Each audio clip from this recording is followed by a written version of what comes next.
Dans la version qu'on a faite au studio de Ride On, la dernière phrase, il dit I'm not too old to die, je ne suis pas assez vieux pour mourir.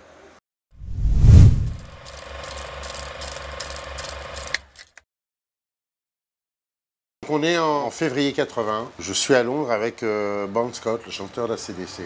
On enregistre l'album Répression. Bon Scott nous retrouve un jour au studio. On passe l'après-midi ensemble. Quand on s'est rencontrés la première fois à Paris, il s'était engagé à me faire les textes du prochain album de Trust. J'en étais très heureux, mais comme souvent dans ces cas-là, j'étais pas sûr à 100% qu'il le ferait, quoi. Et en fait, il me confirme qu'il a bien travaillé, quoi, qu'il a fait des trucs.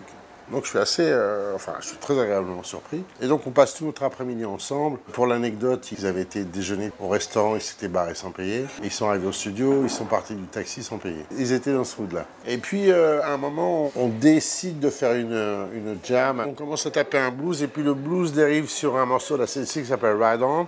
En plein milieu du morceau, Bond débarque dans le studio, prend le micro et chante.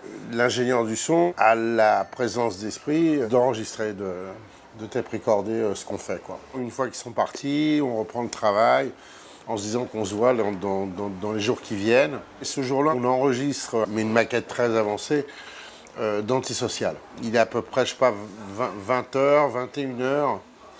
Et là, il y a toute une bande de furieux qui déboulent de Paris.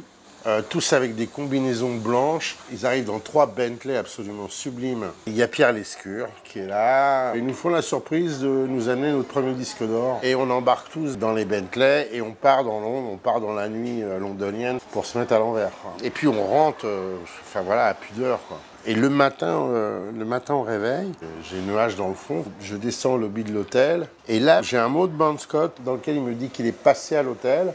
Il voulait nous voir, mais en fait, il est assez étonné qu'on ne soit pas là. Et donc, j'ai ce mot-là, quoi. Et dans la foulée de ça, j'apprends son décès. Je me prends cette nouvelle dans la gueule. Oui, j'ai pleuré, je ne sais plus si c'était au studio ou quoi, mais enfin voilà, quoi. C'était... vous passez plusieurs jours comme ça avec quelqu'un, et puis... un matin, vous vous levez, vous descendez, vous apprenez que le mec, il est mort. On devait se voir ensemble ce soir-là. Et puis, il s'est pointé, en effet, comme convenu, mais on n'était pas là parce que nous, c'était pas prévu. On savait pas que ça allait partir comme ça. Oui, j'y pense souvent, ouais. Je sais pas si on peut appeler ça le destin ou j'en sais rien.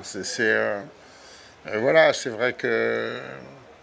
Je sais pas en fait ce que j'aurais fait si c'était arrivé, d'où la petite phrase que j'ai mis quand j'ai écrit le morceau le dernier gig, on s'est raté de si peu parce qu'on s'est vraiment raté de très peu de choses. Dans la version qu'on a faite au studio de Ride On, la dernière phrase, il dit I'm not too old to die, je ne suis pas assez vieux pour mourir.